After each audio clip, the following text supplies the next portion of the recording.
అసలు ఆయన అపర కుబేరుడు. ఆ డబ్బులోంచి కొంత తీసి నిజంగా గో సంస్థలకు పెట్టుకోవచ్చు కదా! ఎందుకు ఏం తక్కువ వెంకటేశ్వర స్వామి అవును. ఆయనకి ఏం తక్కువ? కానీ నిజంగానే మరి ఎందుకో ఎవరికి జ్ఞానోదయం కలగట్లేదు. మంచి పాయింట్ మీరు చాలా బాగా ఆఖరికి చెప్పారు. ఒకళాదేవిని కూడా అదేదో చివరికి ఆక్యుపై అయిపోతుంటే గబగబా తీసుకొచ్చి మళ్ళీ రెక్టిఫై చేసి పెట్టారు. ఒకళాదేవి కొండ కొట్టేశారు సార్. ఆ, నేను ఎప్పుడో ఒక న్యూస్ ఛానల్‌లో పనిచేశాను. శాటిలైట్ ఛానల్‌లో పనినప్పుడు ఆ కొండ మీద ఆమె ఆ గుడి బకులాదేవి గుడికి ఎక్కడానికి అసలు ఏమీ లేదు. మేము తాళ్ళేసుకుని ఎక్కి పైకెళ్ళి షూట్ చేసాం. అప్పటికే అక్కడ గుప్త నిధుల కోసం తవ్వకాలు చేసి నాశనం చేసేసారు ఆ కొండ అంత మొత్తం. దాన్ని ఎవరో పాపం తీసి దాన్ని ఇప్పుడు అద్భుతంగా కట్టి దాన్ని ఇచ్చేసారు. ఇప్పుడు సందర్శించే ఆ చిన్న కొండ అయిపోయింది సార్. చాలా పెద్ద కొండ అది. చిన్న కొండ చేసేసారు దాన్ని. లేకపోతే అది కూడా మొత్తం ఆక్యుపై అయిపోయేది, సర్వనాశనం అయిపోయేది. అది కూడా గుడి దాకా వచ్చేసింది. నిజంగా మంచి పాయింట్ మీరు చెప్పారు. ఖచ్చితంగా ఏంటంటే అటువంటిది ఏదన్నా చాలా ప్లేస్ ఉంది కాబట్టి ఓకే, చక్కగా ఆయనకు కావాల్సిన పూలకి తోటలు పెంచుకోవచ్చు, ఆయన కావాల్సిన చక్కగా వనమాలని అన్ని చేసుకోవచ్చు. అని చేసుకోవచ్చు. అలా ఏంటంటే అక్కడికక్కడే క్రియేట్ చేసుకుని మల్టిపుల్ గా మనకి ఎవరి మీద ఎవరికో ఎండోమెంట్కో లేకపోతే ఒక అధికారులకు ఇవ్వడం కంటే నిజంగా వాళ్ళే నిజంగా హిందూ మతం మీద గట్టి పట్టున్నటువంటి వ్యక్తులే ఉండాలి. దానికి ఉండాలి. వేరే వాళ్ళు ఎవరు ఉండకూడదు. ధార్మికంగా బతికే వాళ్ళు చాలా మంది ఉన్నారు, నిజాయితీగా నీతిగా. కానీ ఇక్కడ అన్నప్రసాదాల్లో ప్రాబ్లమ్స్, లడ్డూల్లో ప్రాబ్లం.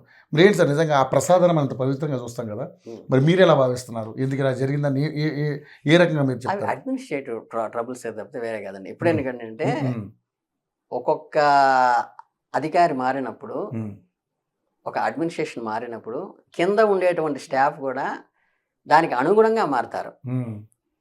కరెక్టే. వాడికి అనుగుణంగా తెచ్చుకుంటారు కదా, గమనిస్తుంటాం కదా. ఒక ఎస్పీని బట్టి కింద సిఐలు ఎస్ఐలు వాళ్ళందరూ ఏంటంటే ఆయన మూడుకి అనుగుణంగా, ఒక ఐఏఎస్ ఆఫీసర్ వచ్చినప్పుడు రెవెన్యూ వాళ్ళందరూ కూడా ఆయనకు అనుకూలంగా మార్చేస్తారు. ప్రతి డిపార్ట్మెంట్లో కూడా, ప్రతి అడ్మినిస్ట్రేషన్లో కూడా, ప్రతి ఆఫీసులో కూడా. ఇప్పుడు ఈ స్టూడియో ఉంది, ఈ స్టూడియోని ఇంకో వాళ్ళు కొన్నప్పుడు కానీ, వాళ్ళ దగ్గర మీరు కొన్నప్పుడు కానీ హెడ్ ఎవరు ఉంటారో వాళ్ళ ఐడియాలజీకి అనుగుణంగా లోపల ప్రోగ్రామింగ్ అంతా మారిపోతుంది. కనుక ఏంటంటే ఇది అడ్మినిస్ట్రేటివ్ ట్రబుల్ అయితే తప్పితే అక్కడ యాక్చువల్గా వడ్డించే వాళ్ళందరూ కూడా వాలంటరీగా మనలాగా బయట నుంచి వచ్చిన వాళ్ళే.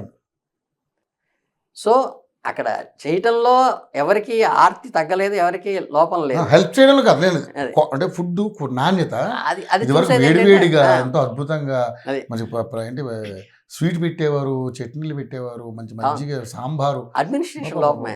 ఆఫీసర్లు అక్కడ ఇచ్చే ఫ్రీ దర్శనానికి కూడా కోట్ల అధిపతులు కూడా ఫ్రీ దర్శనం భోజనం చేసుకుంటారు సార్. ఫ్రీ భోజనం చేసి ఫోన్ చేసి వెళ్తారు. వాళ్ళ దగ్గర డబ్బులు లేకనా ఎన్ని హోటల్స్ ఉన్నాయి కొండ మీద. రైట్, మరి ఇలాంటి వాటికన్నిటి విఘాతం కల్పిస్తున్నారు సార్. మరి ఈరోజు లడ్డు దాకా వచ్చింది, అన్నప్రసాదాల్లో వచ్చింది, టికెట్లు కూడా అమ్ముకున్న దౌర్భాగ్యులు మాత్రం అక్కడే చూసాం సార్ మనం. అది కూడా దరిద్రం అంటే విషయం ఏంటంటే ఇప్పుడు మిగతా ఏ కమ్యూనిటీలో కూడా వాళ్ళకి ఎక్కడ టికెట్ ఉండదు. కారణం ఏంటి? ఆ కమ్యూనిటీ వాళ్ళే దాన్ని ఆర్గనైజ్ చేస్తారు కాబట్టి ఆయనకి రేటు పెట్టాలనే ఆలోచన వాళ్ళకి రాదు. మనకేంటంటే అంటే ఇది అగైనెస్ట్ అంటే టాక్ అవుతుందేమో, కానీ యాక్చువల్గా ఇక్కడ టికెట్లు పెట్టేది అక్కడ ఉండే వీళ్ళు కాదు, పంతులు గారు కాదు, వేరే డిపార్ట్మెంట్ దాన్ని మెయింటైన్ చేయటం వల్ల వాళ్ళు పెడతారు. అట్లాగే బస్సులో టికెట్లు పెంచుతారు. మిగతా వాళ్ళకేమో సబ్సిడీలు ఇస్తారు. మనకు వచ్చేసరికి ఏంటంటే అన్ని పెంచుతారు. ఎందుకంటే వీడు మొదటి నుంచి ఏంటంటే హైందవ భావంలో ఏంటంటే ఎదుటి వాళ్ళందరినీ కలుపుకునేళ్ళు, ఎవరిని ఎదిరించి మాట్లాడబాక, ఫిరోషియస్కి వెళ్ళబాక, అందరినీ నీ బిడ్డల్లాగా చూసుకో. ఇవేంటంటే నరనరాల్లో వీళ్ళకి ఉండటం వల్ల ఏంటంటే ఇప్పుడు తిరుపతి లైన్లో ఉంది, గబుక్కుని ఇలా పట్టుకుని తోసారనుకున్నాను, స్వామి ఇంతవరకు నాకు దర్శనానికి వెళ్ళిపోతారు. అయితే ఏంటి పట్టుకున్నాం, చొక్కా పట్టుకున్నాడు చాలా తక్కువ ఉంటారు. ఇవేంటంటే ఆ లోపల ఐడియాలజీనే అలా ఉండటం వల్ల ఏంటంటే ఇదంతా వచ్చింది. రెండోది ఏంటంటే ఇది ఎవరో తీసుకొచ్చింది, పక్క నుంచి వచ్చింది కాదు. ఇప్పుడు మిగతా వాళ్ళు ఏంటంటే ఒక వ్యక్తి స్థాపించిన పార్టీనో, ఒక వ్యక్తి స్థాపించిన స్టూడియోనో, ఒక వ్యక్తి స్థాపించిన మతమో కాదు. ఇది తరతరాల నుంచి, పూర్వం నుంచి బై డిఫాల్ట్గా ఉన్నది కాబట్టి దీనికి అక్కడ వేరేది ఏమీ లేదు.